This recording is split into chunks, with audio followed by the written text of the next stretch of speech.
Good day all. I am Dr. T. Arunmori, Assistant Professor and Head, Department of Commerce, KCS Kasinada College of Arts and Science. I welcome you all for the presentation on Financial Statement Analysis Part 1. It is based on the curriculum of all universities on these subjects. The contents are financial statement with a meaning and definition, nature of financial statements, limitations of financial statements, and users of financial statement analysis. Now we go with the meaning of financial statement analysis is a process of analyzing a company's financial statement for decision making purposes and to know the performance of a company. Financial statements are prepared for the purpose of presenting a periodical view or report by the management and deals with the state of investment in the business and the results achieved during the period under review. This reflection is a combination of recorded facts, accounting conventions, and personal judgments. The definition given by American Institute of Certified Public Accountants. Financial statements are prepared for the purpose of presenting a periodical review or report on the progress by the management and deal with the status of investment in the business and the results achieved during the period under review. Now, with the nature of financial statements, it is a recorded facts. The term recorded facts means facts which have been recorded in the accounting books. Facts which have not been recorded in the financial books are not depicted in the financial statements, however material they might be. For example, fixed assets are shown at cost irrespective of their market or replacement price, since such price is not recorded in the books. Accounting conventions. Accounting conventions imply certain fundamental accounting principles which have sanctified by long usage. For example, on account of the convention of conservatism, provision is made for expected losses, but expected profit are ignored. This means that the real financial position of a business may be much better than what has been by the financial statements. Personal judgments. Although conventions and concepts provide a good guideline to the accountant for arriving at a decision as to how much should be charged to profit and loss account of the current year and how much should be carried forward to the next year as unexpired costs, the application of the conventions and concepts depend on the personal judgment of the accountant. Postulates. Accountants always consider some facts as accepted postulates while using accounting conventions. In other words, business transactions are recorded in the books of accounts on the basis of certain assumptions such as going concern concept, stable value of rupee, etc. These assumptions or postulates have a vital effect on the nature of financial statements.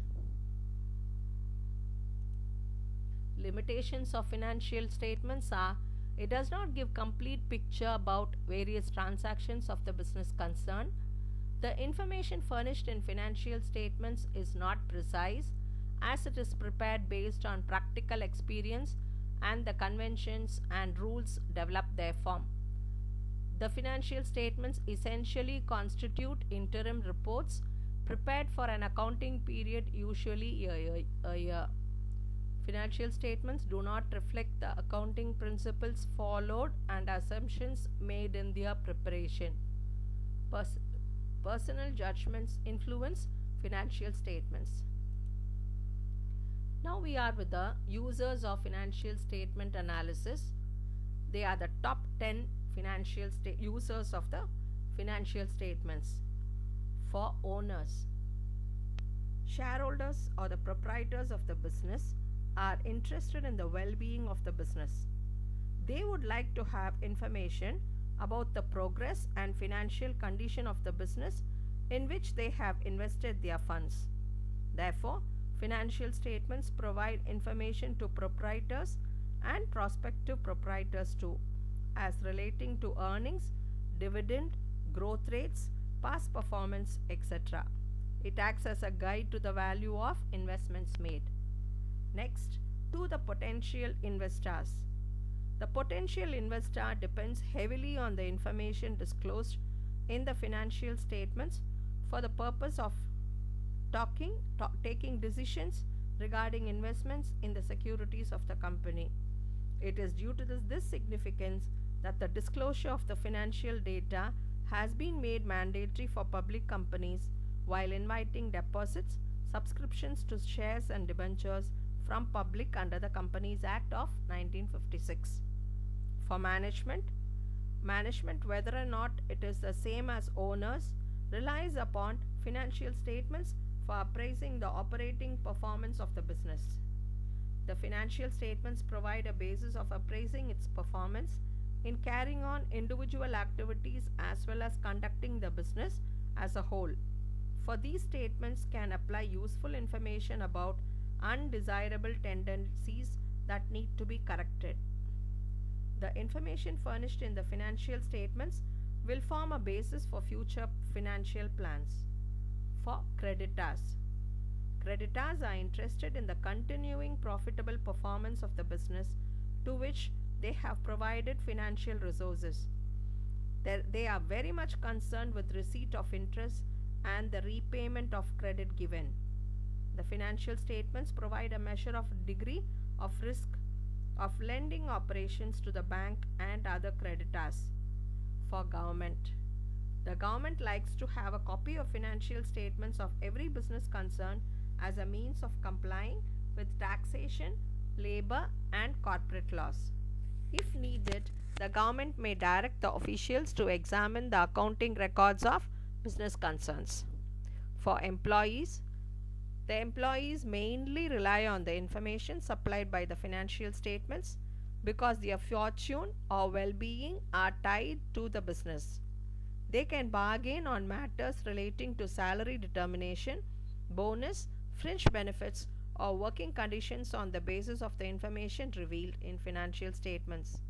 Thus, financial statements are useful to employees and unions as they get insight into the matters affecting their economic and social interests.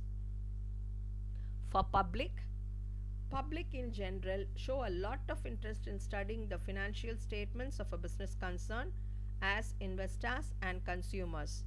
With the help of financial statements, they can judge whether the business concern has fulfilled its social obligations or not. If a business concern is indulging in profiteering, it may get reprimand from public. Then, last, for students and research scholars can utilize the information given in the financial statements for their research studies relating to industry or economy in general. Hope we would meet with the financial statement analysis part 2. Thank you.